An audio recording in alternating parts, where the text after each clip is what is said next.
Hello friends, बहुत बहुत स्वागत है आपका mysurgery.com के इस चैनल पे। मैं हूं आपका दोस्त इंस्ट्रक्टर सौरभ शुक्ला और आप लोग देख रहे हैं डीएसए यूजिंग पाइथन की सीरीज। हम लोग देख रहे हैं ग्राफ डेटा स्ट्रक्चर की ट्रैवर्सिंग आज के लेसन में। तो आइए शुरुआत करते हैं। तो ग्राफ में ट्रैवर्सिंग कैसे करना है, बिकॉज अभी तक जितने डेटा स्ट्रक्चर देखे थे आपने उसमें एक सीक्वेंस था। अगर हम ट्री की भी बात करें तो हायरार्किकल डेटा स्ट्रक्चर होने की वजह से उसका अपना एक पैटर्न था। पर ग्राफ के साथ प्रॉब्लम यह है कि ये बहुत ही इरेगुलर है। ग्राफ के साथ प्रॉब्लम यह है कि इसके अंदर साइकिल भी बन सकती है। तो इसकी ट्रैवर्सिंग कैसे की जाए, क्योंकि हमें इस बात का भी ध्यान रखना पड़ेगा कि किसी नोड को हम 2 बार विजिट ना कर लें। तो इसी के लिए 2 बड़ी स्टैंडर्ड एल्गोरिदम्स हैं जिनको आज हमको डिस्कस करना है।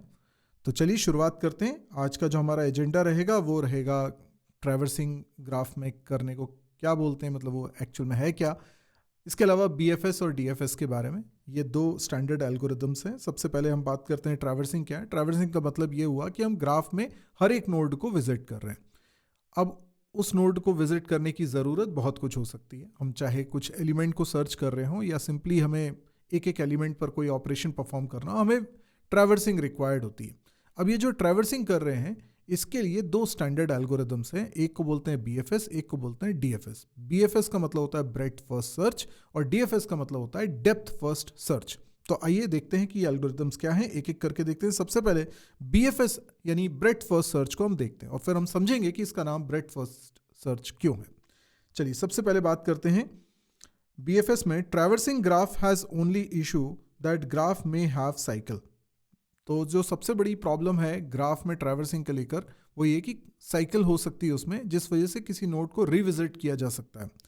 तो यू में रिविजिट अ नोड। तो इस सिचुएशन को अवॉइड करने के लिए हम क्या करते हैं, तो avoid processing a node more than once we divide the vertices into 2 categories. या तो कोई नोड विजिटेड है या नॉट विजिटेड है। हमें अगर इस तरह की टैगिंग हम हर एक नोड पे कर दें तो हमारे लिए काम बहुत आसान हो जाएगा। अगर किसी नोड पे हमने टैगिंग करके रखी हुई है कि इसको अभी विजिट नहीं किया है तो उस पर पहुंचने पर हमें विजिट करना है, और अगर वो विजिटेड है ऑलरेडी तो कम से कम हमें दोबारा उस पर आने पर उसको एक्सेस नहीं करना है। तो इस तरीके से हम इसको मैनेज कर सकते हैं। तो हम लोग एक काम करते हैं कि एक बूलियन एरे ले लेते हैं, मतलब कि लिस्ट से हम इसे इम्प्लीमेंट कर देंगे पाइथन में, because data structure is independent of any programming language. You are going to develop this program or implement this program in Python language, but you can implement it in any other programming language as well.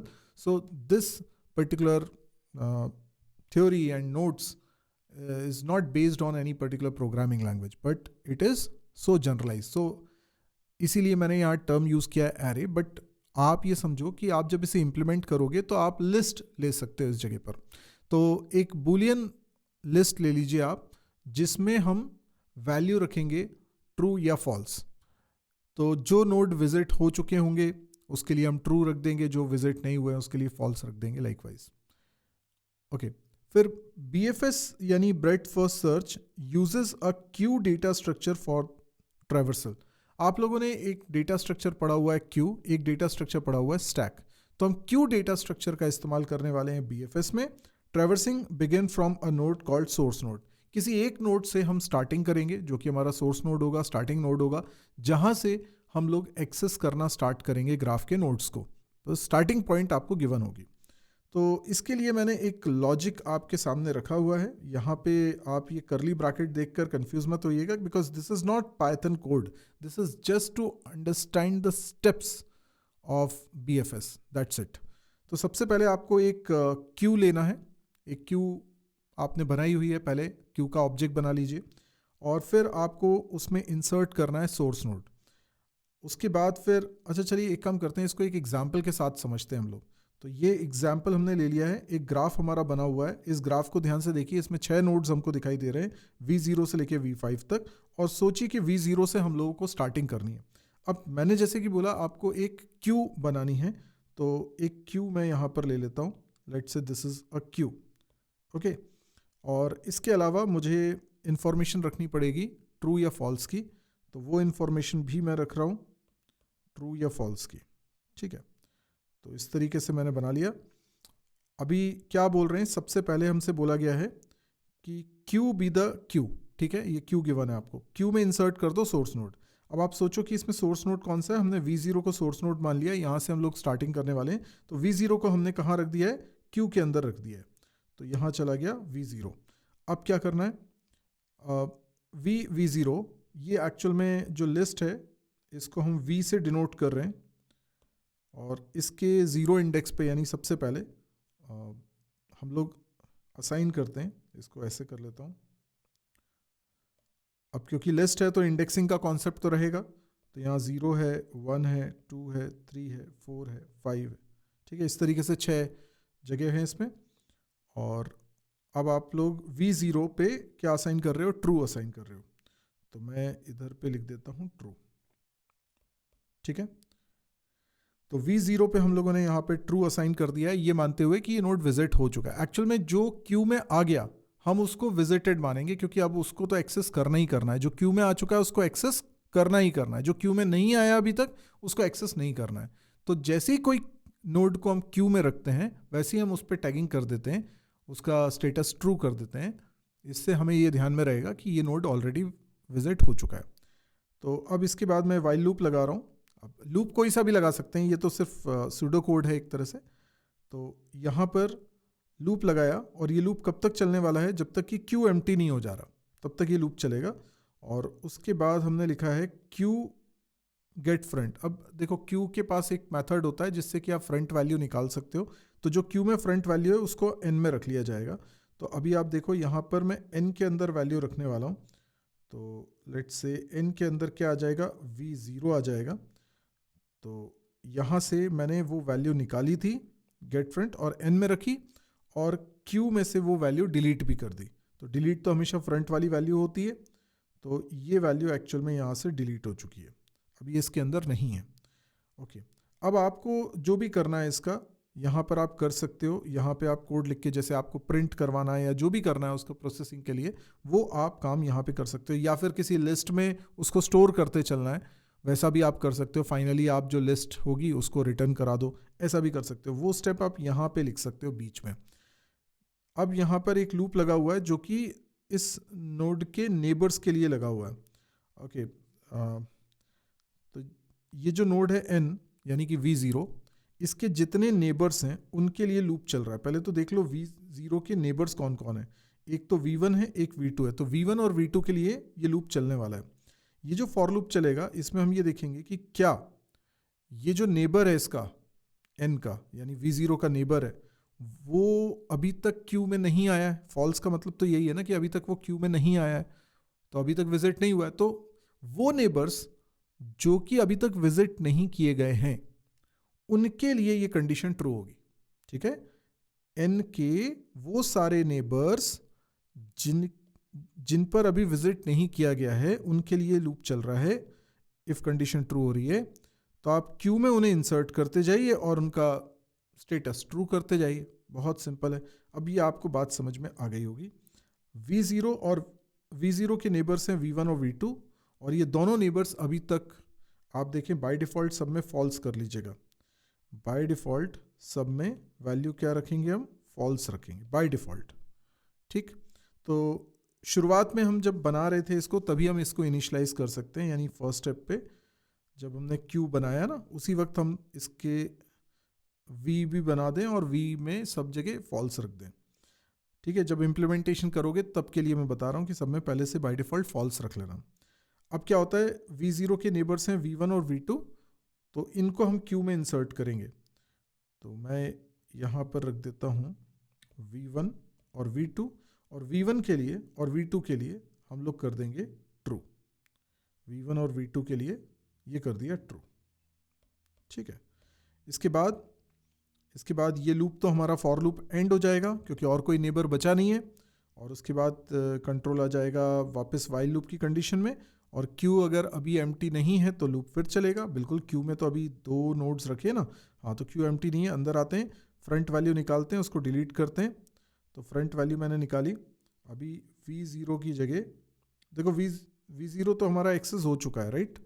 अभी अगली value आती है V1, तो इसको हमने यहाँ से निकाल लिया है V1, क्यू में से उसको डिलीट भी कर दिया। और इसके बाद V1 को प्रोसेस कर देंगे।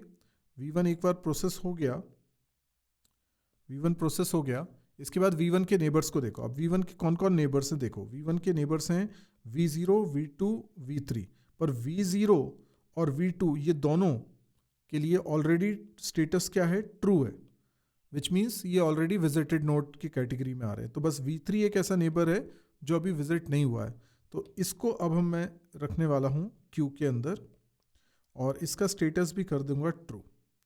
ये मैंने कर दिया ट्रू, ठीक है। और इसके बाद फिर से हम देखते हैं कि क्यू एम्प्टी है क्या, नहीं है, तो फिर अंदर आइए और फिर से हम लोग क्यू में से फ्रंट एलिमेंट निकालेंगे। तो ये V1 को हटाइए और अब आपके पास आ चुका है V2। क्यू में से उसको डिलीट भी कर दीजिए और उसको प्रोसेस भी कर दीजिए। तो V2 को आपने प्रोसेस कर दिया। देन V2 के नेबर्स को देखेंगे हम लोग। V2 के नेबर्स कौन कौन है, V0, V1, V3, V4। पर ये V0, V1, V3 इनका स्टेटस क्योंकि ऑलरेडी ट्रू है तो ये तो अब दोबारा से आएंगे नहीं, है ना। लेकिन V4 अभी तक स्टेटस इसका फॉल्स है, इसलिए उसको क्यू में रखो। तो V4 को मैंने क्यू में रख दिया है और इसका स्टेटस चेंज करके ट्रू कर दिया है, विच इंडिकेट्स कि ये विजिट हो चुका है। देन अगेन हम देखेंगे और कोई नेबर तो बचा नहीं है। फिर हम देखेंगे कि क्यू एम्प्टी तो नहीं है।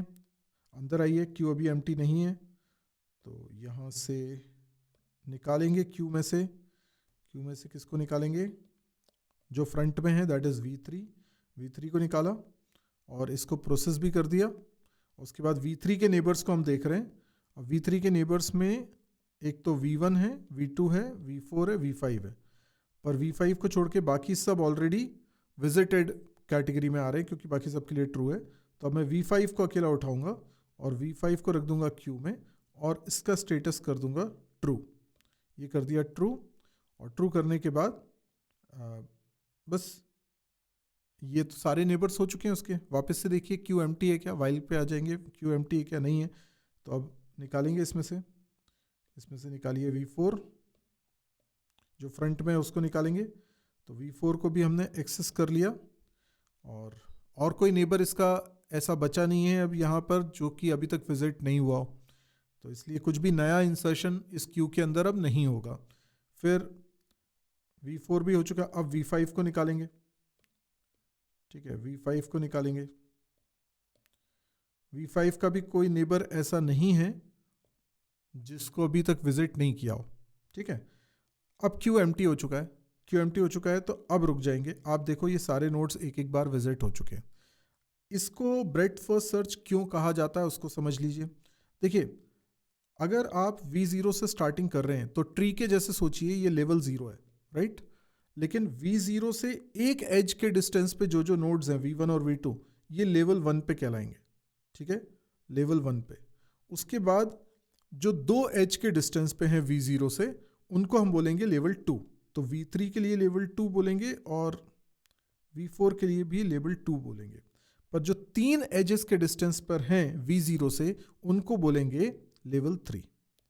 अब आप एक चीज़ नोटिस करिए, पहले 0 लेवल पे जो नोड है उसको एक्सेस कर लिया, फिर 1 लेवल के सारे नोड्स को एक्सेस कर लिया, फिर 2 लेवल के सारे नोड्स को एक्सेस कर लिया। यानी एक पर्टिकुलर लेवल के जब सारे नोड्स एक्सेस हो जाते हैं तभी उसके नीचे वाले लेवल पर जाते हैं, विच मीन्स ब्रेड्थ फर्स्ट। यानी पहले आप एक ही लेवल के सारे नोड्स को एक्सेस कर रहे हो, उसके बाद ही अगले लेवल पे जा रहे हो, इसीलिए इसको बोलते हैं ब्रेड्थ फर्स्ट सर्च। क्योंकि आप अगर ट्री के रूप में देखेंगे तो पूरा ब्रेड्थ को पहले कवर कर रहे हैं, एक पर्टिकुलर लेवल को पहले कवर कर रहे हैं। 1 लेवल मीन्स ब्रेड्थ, ठीक है। अब इसी तरीके से अगली एल्गोरिदम है DFS, जो कि है डेप्थ फर्स्ट सर्च। इसमें फ़र्क इतना है, जैसे BFS किया वैसे ही DFS है, पर यहाँ क्यू की जगह आप यूज़ करने वाले हो स्टैक। तो देखिए, जो आप क्यू यूज़ कर रहे थे अब स्टैक यूज़ करेंगे। बाकी पूरा का पूरा लॉजिक हमारा एग्जैक्टली सेम ही रहने वाला है। तो इसको भी हम डायग्राम से समझ लेते हैं। वैसे ही डायग्राम हमने यहाँ पर भी बना लिया है। यहाँ पर हम लोग लेने वाले हैं एक स्टैक। तो सपोज करो ये है हमारा स्टैक, इसके अंदर हम लोग रख सकते हैं और क्यू की जगह स्टैक हो गया और कुछ नहीं है, ठीक है। इसके अलावा हम लोगों को बनाना पड़ेगी एक लिस्ट बना लेता हूँ जिसमें 0 1 2 3 4 5 ऐसा है। इनिशियली सब में फॉल्स कर दो, फॉल्स। और कोई सोर्स नोड है उससे स्टार्टिंग करते हैं। सबसे पहले एक सोर्स नोड को हम रख लेते हैं क्यू के स्टैक के अंदर। स्टैक के अंदर रखेंगे तो इसका स्टेटस भी हमें ट्रू करना है, ये स्थिति है। ठीक है, तो सेम कोड है, यही चीज़ हमने करी है। ठीक है, अब ये स्टैक जब तक एम्प्टी नहीं हो जा रहा तब तक लूप चलेगा।